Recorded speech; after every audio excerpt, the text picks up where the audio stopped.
Terbitkan pasukan Kasam FT menentang pasukan Espalitis FC bagi pertembungan pentas akhir yang bakal menyaksikan kedua pasukan yang sudah pun berempas pulas daripada peringkat kumpulan dan kini akhirnya bertarung untuk merebut satu kejuaraan.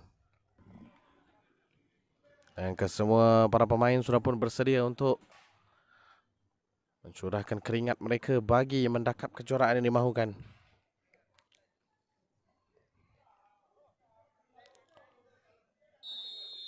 Dan tiupan whistle akhirnya dimulakan dengan pasukan Espalitis yang hadir hari ini dengan jersey berwarna biru, manakala untuk pasukan Kasam FT hadir dengan jersey berwarna kuning.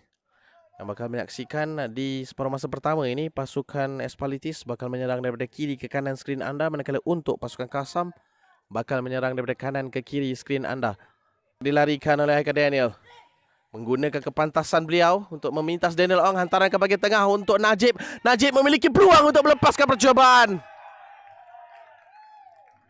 Situasi bola mati ni.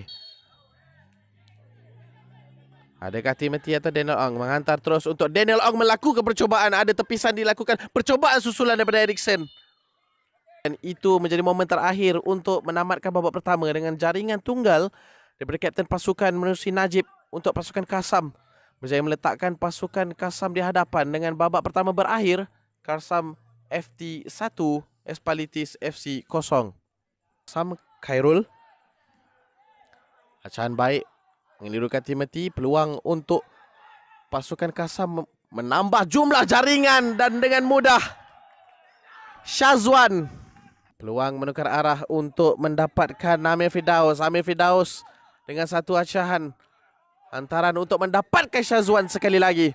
Ada tepisan ke harapkan sentuhan majlis beliau mampu untuk hantar bola ini ke posisi yang baik untuk disudahkan oleh rakan pasukan. Hantaran daripada Daniel Ong.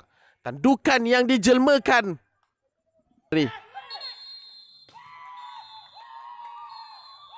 Dengan itu whistle penamat yang dinantikan oleh pasukan Kasam.